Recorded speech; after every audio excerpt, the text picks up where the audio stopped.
Olá pessoal, bom dia. Meu nome é Andressa Costa. Sejam todos muito bem-vindos ao canal Advocacia com Café. E hoje eu estou aqui para falar com vocês a respeito do tema trânsito.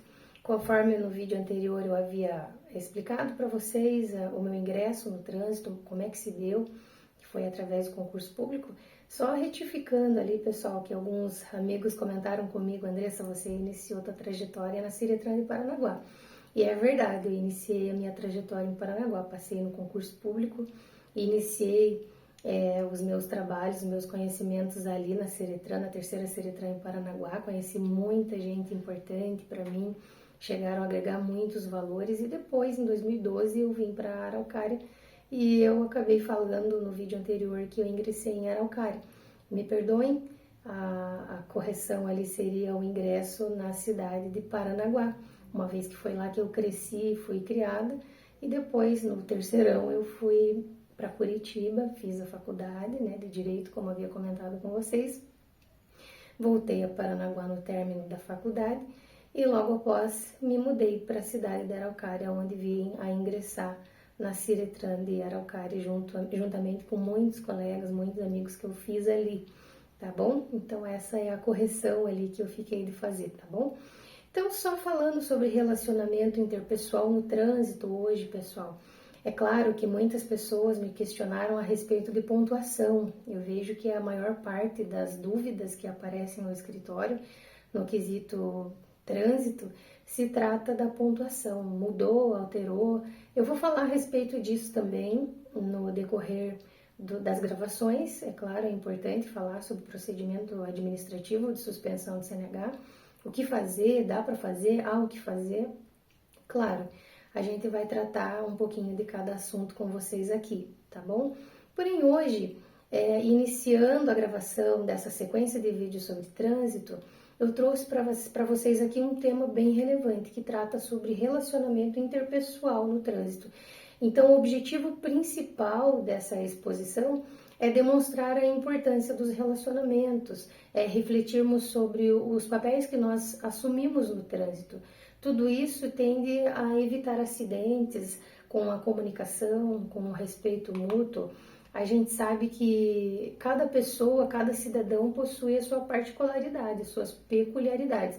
Por isso devemos respeitar o ser humano, o indivíduo, de acordo com as suas particularidades, de acordo com a sua individualidade. O que envolve o trânsito? O que envolve relacionamento interpessoal no trânsito? Com certeza vai envolver o respeito, a igualdade, a compreensão. É necessário a comunicação no trânsito. E como é que a comunicação acontece no trânsito, Andressa? A comunicação acontece através da sinalização. Nós temos diversas formas de sinalizar tudo que nós fazemos no trânsito, seja através de gestos, seja através da sinalização do seu veículo. O semáforo também tem por objetivo a comunicação. Então, a gente vai tratar um pouquinho disso. Aqui, como eu havia falado para vocês, o relacionamento interpessoal, ele trata sobre a capacidade do indivíduo de se relacionar com os seus semelhantes. Então, de alguma forma, os semelhantes, nós, indivíduos, estamos envolvidos no trânsito e precisamos estar ali respeitando a cada um de acordo com a sua individualidade.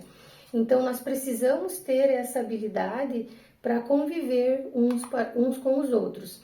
E existem muitos problemas de relacionamento interpessoal que nós não conseguimos identificar, porque cada pessoa vê e interpreta determinadas circunstâncias à sua maneira.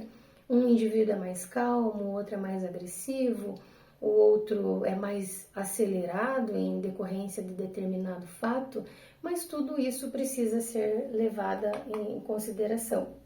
Então, aqui eu posso dizer para vocês que é necessário sabermos lidar com as adversidades que nós enfrentamos no trânsito, porque um bom relacionamento no trânsito nos possibilita inúmeros benefícios, tanto na nossa vida pessoal como no trânsito. Então, o relacionamento interpessoal no trânsito, ele diminui o número de acidentes, de mortes, ele diminui o estresse de pedestres e condutores, fazendo com que o trânsito flua de uma forma ordenada. E a gente verifica que no trânsito muitos indivíduos colocam os sentimentos individuais acima daquilo que não deveria. Por exemplo, acabam prejudicando o relacionamento através do mau humor, através da irritabilidade, da insatisfação, da mágoa, porque o trânsito é anônimo, então é no trânsito que esse indivíduo acaba descarregando o seu estresse. Nós reiteradamente temos visto em diversas plataformas vídeos de pessoas se agredindo, né, trazendo ali consequências, reflexos horríveis para a vida de muitos cidadãos. E eu sempre, quando ministrava curso de reciclagem pelo Detran, eu dizia que vocês são pessoas de valor, pessoas cuja família está esperando em casa. Então, nós sabemos que o estresse do dia a dia é algo difícil de enfrentar, mas nós precisamos levar em consideração o valor que nós temos, né? Uma vez que existem muitas circunstâncias que exigem um pouco mais de nós, uma vez que às vezes estamos cansados, recebemos uma advertência no trabalho, ou às vezes discutimos em casa com algum familiar, ou brigamos com o filho, ou às vezes acontece de você perder um ente querido, né? A mãe, o pai, e por essa razão você acaba dirigindo de uma forma magoada, triste, chateado, e às vezes é no trânsito que tudo isso é descarregado. Então, muitos desses sentimentos individuais acabam por causar obstáculos que prejudicam os relacionamentos no trânsito. Então, a violência, a agressividade, provocações, desrespeito, a pressa, né, pessoal? Então, a gente vê que muitas pessoas, às vezes eu via, até mesmo na sala de aula, algumas pessoas comentavam comigo: Andressa, eu não sou uma pessoa que me planeja, não sou uma pessoa organizada. Então, tinha que fazer um concurso público, por exemplo, uma moça um dia comentou comigo: eu vou fazer um concurso público lá em determinada faculdade, mas eu não me planejei. Então, você não contava com aquela condição adversa do trânsito, por exemplo. O trânsito para chegar naquela faculdade é de difícil acesso, naquele dia de concurso público piorou. Então, se você reside numa localização aonde você precisava ter se planejado, às vezes você acaba por descarregar o teu estresse por falta do teu planejamento no trânsito. E é isso que nós precisamos levar em consideração também, porque o meu tempo não tem mais valor que o tempo do outro. Então, é necessário nós repensarmos a respeito de tudo no trânsito. A conscientização no trânsito é extremamente necessária para que nós possamos diminuir os riscos de acidentes e mortes nas vias. A gente vê, infelizmente, nos dias de hoje, pessoal, que há uma inversão de valores também, né? Existem condutores ali, existem pessoas que falam: meu carro, né, o meu poder aquisitivo, as regras, as normas foram criadas, mas não para mim. Então, tudo isso faz com que haja uma inversão de valores, né? Então, a minha máquina é melhor que a sua. Eu tenho mais poder do que você, em virtude do meu poder aquisitivo, em virtude de quem eu sou, né? Já ouviram aquela famosa frase: você sabe com quem você está falando? Né? Eu, enquanto era funcionária pública, ouvi algumas vezes. Então, isso é totalmente desnecessário, porque somos todos iguais, inclusive no trânsito. Então, por isso, é necessário que nós tiremos de circulação alguns sentimentos indesejáveis, como o egoísmo, né? Como eu falei para vocês, a raiva, o ódio. Existem circunstâncias que condutores, um acaba matando o outro em virtude de situações alheias àquela que foi encarada naquela situação no trânsito. Deveria ser evitado, poderia ser evitado, mas não foi. E às vezes um pai de família não volta para casa em virtude de uma questão de relacionamento no trânsito. Então, que possamos conscientizar em relação a isso, que seja necessário substituir ali os sentimentos indesejáveis pelos sentimentos desejáveis, para que todos possamos viver em harmonia no trânsito. Então eu coloquei aqui alguns comportamentos desejáveis que seriam úteis aqui para que nós modificássemos esse cenário que nós encontramos no trânsito hoje. Então, cooperar sempre um para com o outro, respeitar as normas, respeitar os princípios e regras em relação à circulação e conduta, manter a calma, evitar confrontos diante de circunstâncias angustiantes que nós conseguimos ver no dia a dia. É importante também respeitar as leis de trânsito, respeitar as velocidades que sejam adequadas com cada via, porque a gente não precisa ir muito longe para identificar que existem condutores irresponsáveis. Aqui na frente da minha casa, por exemplo, muitas vezes a gente identifica pessoas que não são conscientes no trânsito, né? Numa via cuja velocidade é 30, 40, acelera, quer chamar a atenção, né? Então é inversão de valores, como eu já havia falado com vocês. É importante mudar. Se você gosta de corrida, se você gosta de chamar a atenção, existem locais apropriados para isso. Não podemos colocar em risco a vida de muitos cidadãos, de pedestres, de crianças, de gestantes, de idosos, pessoas que são vulneráveis no trânsito.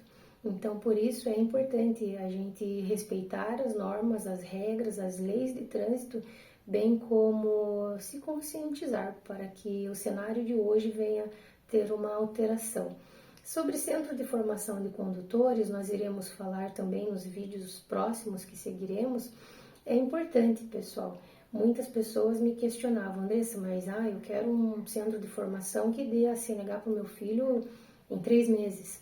Gente, não é assim. É importante você pesquisar, identificar, mas aquele centro de formação de condutores é bom, porque a importância de passar no exame prático, claro, mas porém mais importante que passar no exame prático de direção é saber que o teu filho ganhou conhecimento para a vida dele no trânsito, né? Porque não se trata apenas de tirar a carteira, trata-se de você aprender para a vida e dali ele vai ter uma base sólida para seguir evoluindo, né? Então, o mais importante do que pensar em tirar a habilitação em 3 meses é você entender se esse centro de formação de condutores deu ao seu filho a capacidade de entender que ele tem uma arma nas mãos, né? Se ele tem uma CNH e ele não é consciente dos atos, dos comportamentos que ele precisa ter no trânsito, essa forma de educar está errada,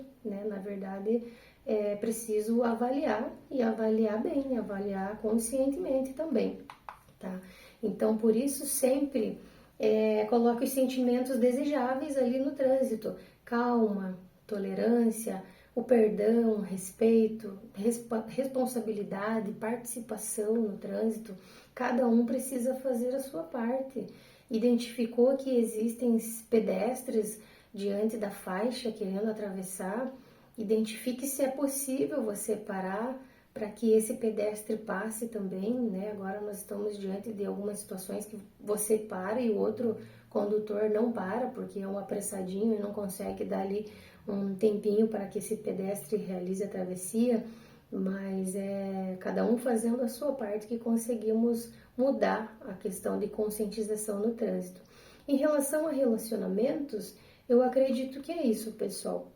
É claro que em cada vídeo a gente vai trazendo algo a mais e relacionamento é algo que sempre vai existir nos nossos assuntos aqui relacionados a trânsito. Mas em relação a relacionamento, eu creio que seja isso. Então, a gente vai falar agora um pouquinho a respeito da palavra bíblica, né, como de costume, e finalizaremos com a nossa oração, tá? No vídeo anterior eu falei com vocês a respeito de Ana, lembram? Nós tratamos lá em 1 Samuel capítulo 1 até o versículo 10 em diante, falamos sobre a perseverança que Ana tinha em relação ao sonho dela, em relação ao desejo que ela possuía de ser mãe, né? E ali nós comentamos que às vezes aquela pessoa que precisa nos fortalecer na fé é aquela pessoa que não fortalece, como aconteceu com Ana, né? Onde o marido dela, Eucana, dizia para ela, mas por que chora? Por que deixa de comer só pelo fato de que você não consegue engravidar? Para ele era pouco, mas para ela era tudo o que ela queria, era o sonho da vida dela. Ana era fiel, era leal ao seu marido. Ana tinha perseverança, mas não tinha um filho. E quando Ana fez um voto com Deus, dizendo que, Senhor, se o Senhor me der um filho, eu o devolverei. Então, o filho de Ana foi criado no altar. Então, logo após a criação dele, até os 3 anos, ele se tornou um sacerdote, né? Então, foi o voto que Ana fez com Deus. E nós comentamos que é necessário nós tomarmos uma decisão, uma atitude, porque às vezes a gente vê que os anos passam, o tempo passa, mas o sonho não acontece. Aquele desejo que você tanto almejou não vem. E algumas pessoas até riem porque falam, nossa, não vai acontecer. Mas e fulana continua acreditando que vai, né? É como se é impossível, se é improdutivo, mas o nosso Deus é capaz de fazer tudo mudar. Nós precisamos ter paciência, nós precisamos aguardar o tempo, porque quando nós tiramos a paciência da receita, nós aceleramos o processo e muitas vezes tiramos o amor disso tudo. Então, até a receita de um bolo, né? Se a gente faz um bolo e colocamos no forno e com ansiedade tiramos esse bolo antes do forno, talvez não, esse bolo não vai ficar bom, porque é necessário que ele cumpra o tempo adequado para que esteja bom, para que a massa esteja pronta, para que você consiga ter o resultado esperado em relação àquela receita. Algumas mães até comentam, é verdade, Andressa, em relação a isso, porque existem pessoas que falam, nossa, o meu filho começou a andar com 7 meses, outro com 8 meses, a outra diz, nossa, o meu começou com 1 ano, mas é necessário, cada um tem o seu tempo, é o tempo de Deus nas nossas vidas e nós não precisamos e não podemos colocar a nossa pressa na frente de tudo. Por isso, vamos ler aqui em Salmos, no capítulo 40, que diz assim: Esperei com paciência pelo Senhor, ele se inclinou para mim e ouviu o meu clamor. Tirou-me de um poço de destruição, de um lamaçal, colocou meus pés sobre uma rocha, firmou meus passos. Pôs na minha boca um cântico novo, um hino ao nosso Deus. Muitos verão isso, temerão e confiarão no Senhor. Então, essa palavra vem para você como uma palavra de esperança, uma palavra de resiliência. Então, ainda que a situação seja difícil, como eu já venho falando aqui nos vídeos, ainda que o diagnóstico não seja bom, acredite, porque quem te fez a promessa, ele não é homem para mentir. Se ele declarou sobre a tua vida que haverá restauração, que haverá mudança, então haverá. Continue acreditando, ainda que te chamem de maluca, de louca, ou ainda que duvidem dos teus sonhos, porque podem dizer, nossa, mas ainda acredita tanto tempo? Esse processo não é do terceiro que está te criticando, esse processo é seu. Então, nesse processo é necessário analisar os detalhes. A trajetória faz toda a diferença, porque é a trajetória que nos aproxima de Deus. É a trajetória que nos traz relacionamento com o Senhor. E eu não estou falando de religião, eu estou falando sobre intimidade com Deus. Porque nós não precisamos de terceiros para alcançar a nossa comunicação com o Eterno. Então, se você está passando por um processo difícil, tenha fé, vai acontecer. E quando acontecer, vai virar um testemunho na sua vida. E muitas outras pessoas vão começar a acreditar no Senhor em virtude do seu testemunho. Eu hoje, ouvindo uma palavra, fazendo o meu devocional, porque nós precisamos ter o nosso devocional, é o nosso tempo com o Senhor, a leitura bíblica. Muitas vezes eu escolho um homem de Deus ou uma mulher de Deus que fale ao meu coração, e fazendo o meu devocional eu estava aqui relembrando meu tempo de faculdade, por onde eu passei tantas dificuldades, tantos momentos difíceis.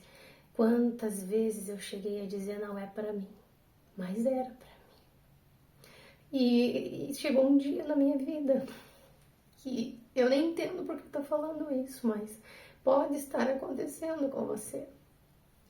Eu não tinha gasolina no carro. Eu parei no meio da rua e eu liguei para minha avó e disse: vó, acabou a gasolina, o que eu faço? E eu estava parada lá, falando: Senhor, eu não tenho condições, mas eu estou fazendo essa faculdade porque é promessa tua, me ajuda. E a minha avó foi até o posto de gasolina e deixou ali um documento dela e foi até a mim, no meio da rua, levar gasolina para mim. Não foi fácil. Hoje é testemunho, né? A Andressa Costa é advogada hoje, mas foi muito difícil. Às vezes você pode estar passando por esse processo tão complicado, tão complexo. Você não tem saída, você não encontra uma saída. Mas com certeza, indiferente do que você está passando hoje ou do que estão dizendo para você, às vezes você encontra mais não do que sim. Vá contra a maré, porque aquele que disse que vai acontecer, vai acontecer. Ele é fiel para cumprir. Ele pode fazer o extraordinário de hoje para amanhã. Assim como José, naquela prisão, assim como José ficou 13 anos no processo, ele dormiu escravo e acordou governador. O Senhor vai entrar na sua vida com providência. Quando ele chega, tudo muda, tudo se transforma e um milagre acontece. Então, para aqueles que estão rindo de você, coloca no joelho, ora por eles, diga: Senhor, que o meu testemunho venha mudar a vida deles também. E assim vai ser. Vamos fazer a nossa oração e finalizaremos, tá bom? Senhor Jesus, mais uma vez aqui, Paizinho, nós nos colocamos como oferta diante de Ti. Obrigada, Senhor, por estar conosco em todos os momentos. Obrigada pelas fases difíceis. Obrigada por ser o nosso amigo de dia, de tarde, de noite. Sabemos que quando sentamos na Tua mesa, Senhor, tudo acontece. Quando abrimos mãos de nós mesmos, Jesus, o Senhor olha para nós com um olhar de amor. Obrigada, Senhor, porque não merecemos, mas o Senhor sempre tem cuidado de nós. Não é por merecimento, é pela Tua graça. Jesus, obrigada, Senhor, por essa pessoa que está ouvindo esse vídeo agora, hoje, eu não sei aonde, mas o Senhor sabe. Alcança, Jesus, entra nesse lar, entra nesse coração. Que a semente seja colocada e que o milagre aconteça. E que venha virar testemunho, Paizinho, porque o Teu nome vai ser glorificado sempre. Temos vivido momentos tão maravilhosos, Senhor, no escritório da advocacia Andressa Costa. Sabemos que não é para o meu nome, mas é para o Seu, Jesus. Abençoa, entra nessa vida, entra nos corações, porque é o Senhor que faz a obra.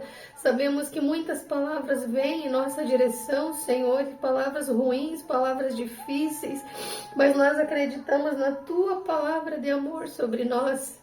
Que seja sempre sobre o Teu nome e nunca sobre nós, porque não temos e não podemos nada. Abençoa, Senhor, os Teus filhinhos nessa semana. Esteja com cada um, que possamos ver o milagre todos os dias em nossa vida. Obrigada por tudo, Jesus. Assim como Ana esperou, que possamos esperar, porque o Samuel virá, porque o extraordinário virá, e vai ser tão lindo quando o Senhor completar a obra em nós. Obrigada por tudo, Jesus. Amém.